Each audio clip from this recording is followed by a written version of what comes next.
Crinkly Cross. Hi, my name is Anna, and I'm a singer. Hi, my name is Peyton, and I'm a dancer. And today, what are we doing today? Today, we are back, and so is Inha, and we will be reacting to Enhypen today. Yes, so Enhypen is back today with a new release called Blessed Cursed. Once again, the hyphenated song titles. And as always, we have watched the teasers in advance, so we kind of know what to expect. But they have like a kind of confusing storyline, so who knows anymore. But that being said, let us go! It's like vaguely like what language is that? Oh no, that's English, okay. Yeah. Oh, they were counting down from 10. Oh, it was the turn of the century! Oh. Right, because this is supposed to have sort of like a... I think I saw in an article it was like 90s sort of hip-hop. Yeah, I see it in the colors. Yeah. Yeah. Yeah, I see it in the dance too.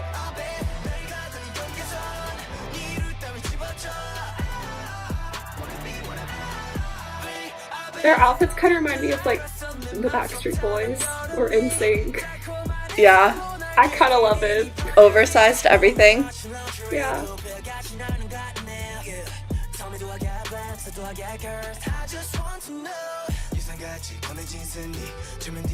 Oh, but honestly, this is like some of the most like rapping-esque that they've done in a title track. Ooh.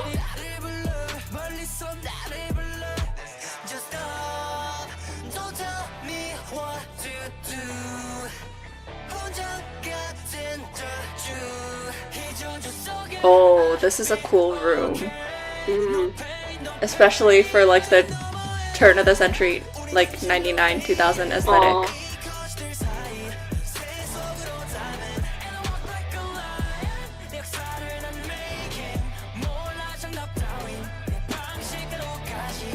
This is very aggressive.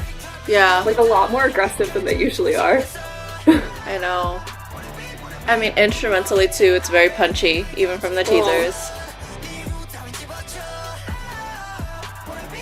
But they're showing so much of the dance. It's great. Because of the aesthetic that they're going for, the music video style.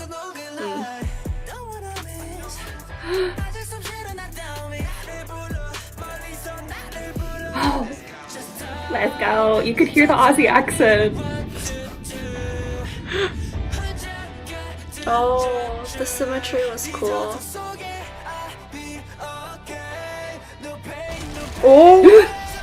Oh, that's because when the century changed, everyone thought all the computers were gonna like stop working. Oh, really? Like at Y2K, yeah. Oh. Am I aging myself? Jong. I didn't know that.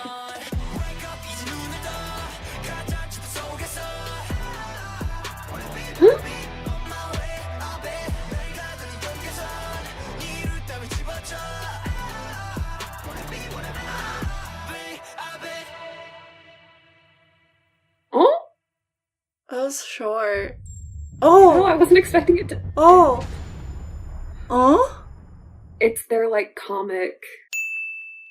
Let's just dive right into some comments. And this time I'm actually going to start with like the music video concept aesthetic. And as a 90s kid, I will just say that this really speaks to me. And like, yeah, honestly, like I was a small child at the turn of the century, but I do have 3 older sisters who are like significantly older than I am. So I remember a lot of the stuff that was trendy with like teenagers in the 90s. And that's the vibe that this is giving me, like the Backstreet Boys, all of the aesthetic, the chrome room that Sunghoon is in, like all of it. It's just very 90s to me. And also, yeah, like the Y2K thing when the computers exploded. Like, I don't know if I can say that I personally remember everyone worrying about that because I was 4, but I know that I've heard people talk about it since then, that there was this like concern that all of the technology was going to shut down when the date changed, like our computers wouldn't be able to handle it. And I just find it very interesting that they're using things like that in their music videos because they do have this vampire concept where, you know, they're supposed to span centuries and now we've seen them at like 4 different time points in their storyline. So I think it's cool that not only are they showing the different time points, but they're actually referencing real historical like events that happened. But I also find it really funny for this one specifically because every single one of them is solidly a 21st century kid. So it's not like, oh, they're acting like they're in the 1600s. Like, I don't know. It's just very funny to me. But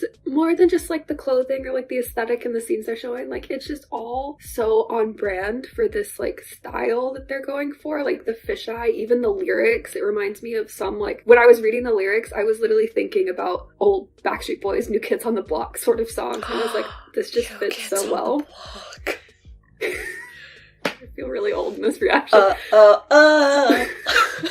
But anyways, so but the dance too, like it's so on brand for the song, but it's so different than what we're used to seeing in Hype and Do. So in like that respect, it's actually really nice to see them challenging a new and different style. But for instance, like it is a lot more grounded and a lot more heavy in this dance. Like just the fact that so much of it, they are physically bent over, like when their hands are on their knees and they're rocking back and forth, and they're not just moving, they're like down, and then it's almost like a resistance to coming back up. So that's some different quality that we're seeing here. And also, like I said in the reaction, but I have to say it again because it's just like the overall quality is so much more aggressive. And I don't just say that because there's like punching in it, because yeah, that does make it aggressive, but so much of it is like in your face and they're coming forward in the movement and they're sending energy towards the audience that you're like feeling the same effect as like when they get into like the fisheye camera and are almost like challenging you. You're feeling that in the dance as well. So it's just like demanding attention the whole time. Like you have to watch them. I don't know. It was like different to see them in this,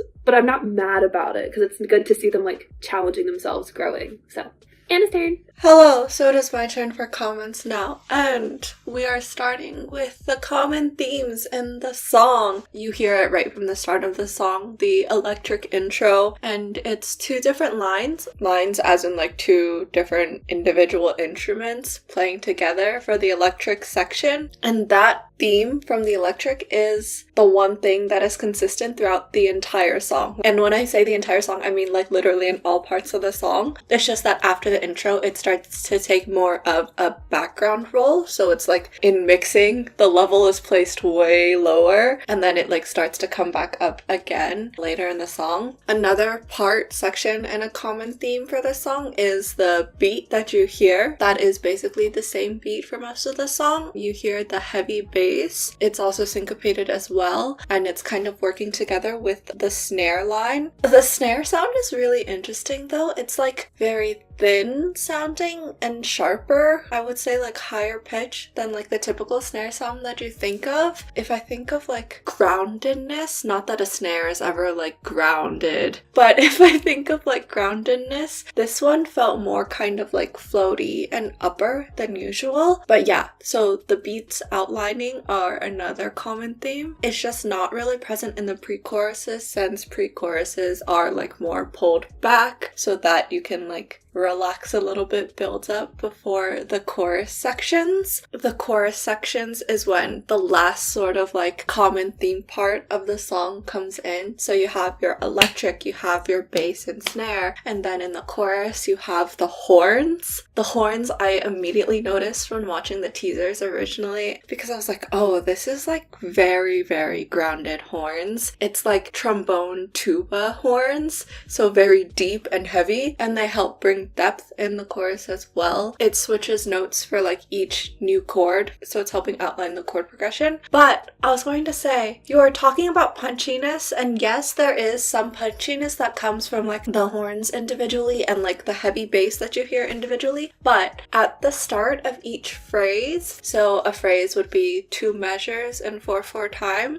1, 2, 3, 4, 2, 2, 3, 4. At the very first one, the syncopated bass and the horns line up just for that beat to double. That's where you feel the punch most like aggressively, heaviest. And I kid you not, like every single time they lined up to double, maybe it's because I'm wearing earbuds and Peyton says that I put my volume up too high, I felt like I was being punched in the throat. I think it's the way the sound waves are like reverberating in my head or whatever, but like right here in this area of my neck, I literally felt it go like But that just means that it's like really effective, really impactful, you know? The other main thing I was going to say for my music comments though was background vocals. They don't really have them in the beginning as much, but then towards the second half of the song, they start putting them in more. I would say like second half of the chorus, you start having them. And especially in the second half of the chorus, they're kind of like, I don't know, just like sustained on a single syllable. And it's very, very reverby, which reminds me of at the end of the song, it ends on strong